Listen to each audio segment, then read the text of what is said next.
It was a chilly autumn evening in New York City. The streets were alive with the buzz of commuters rushing home, steam rising from the subway grates, and the distant hum of street performers filling the air with music. Deep underground, in one of the city's busiest subway stations, a young woman stood alone, gripping a worn-out guitar. Her fingers trembled slightly from the cold, but more so from nerves. Her name was Emily Carter. Once a rising singer-songwriter, she had seen her dreams crumble. Rejections, bad luck, and a few wrong turns had left her performing in the subway, singing not for fame, but just enough to get by. As Emily strummed the first chords of her song, her soft but soulful voice cut through the noise of the station. A few people slowed down, some dropping spare change into her open guitar case. Others walked by without noticing, too lost in their own thoughts in the rush of the city. She barely noticed when a woman in a beige trench coat and a hat pulled low over her eyes stopped nearby. Emily closed her eyes and sang with everything she had, unaware that the stranger watching her wasn't just another commuter, it was Taylor Swift. Taylor had been on her way home after a long recording session. The sound of Emily's voice had stopped her in her tracks. There was something raw and powerful in the way she sang. Something familiar, something real.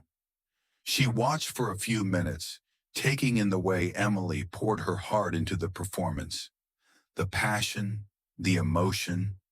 It reminded Taylor of her own early days, playing in small venues, hoping someone would listen.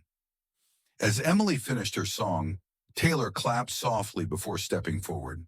"That was incredible," she said with a warm smile. Emily looked up, startled, her eyes widening as recognition set in. Oh my God, you're Taylor Swift," she stammered. Taylor grinned. "Guilty, and you have an amazing voice. What's your name?" "Emily," she managed to say. "Emily Carter." Taylor nodded. "Well, Emily, you've got something special. Do you write your own songs?" Emily nodded quickly. "Yeah, always. But it's hard to get anyone to listen." Taylor's expression turned thoughtful. "I get that. I've been there. But you can't stop just because the world hasn't caught up to you yet." Emily swallowed hard. "I don't want to stop. I just don't know where to go from here." Taylor sat down on the subway bench beside her. When I started, I had to knock on 100 doors before one even opened. I played anywhere I could. Bars, fairs, even coffee shops where no one was listening. But someone did. And that was all it took."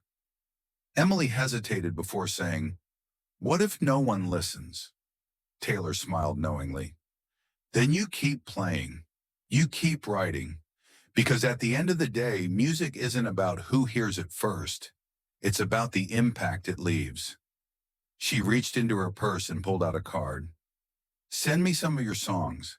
I have a few people I'd love for you to meet." Emily stared at the card in disbelief, her hands trembling. "Are you serious?" Taylor smiled. 100%. Talent like yours deserves a chance."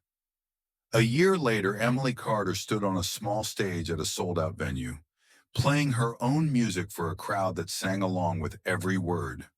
The stage lights illuminated her face as she strummed her guitar, her heart pounding with excitement. The dream she once thought impossible was now her reality. In the audience, Taylor Swift watched with a proud smile, knowing she had helped another artist find their way. One subway performance, one conversation, it had changed everything. And that brings us to the end of this story. If you enjoyed this inspiring tale, don't forget to like, share, and subscribe for more amazing stories.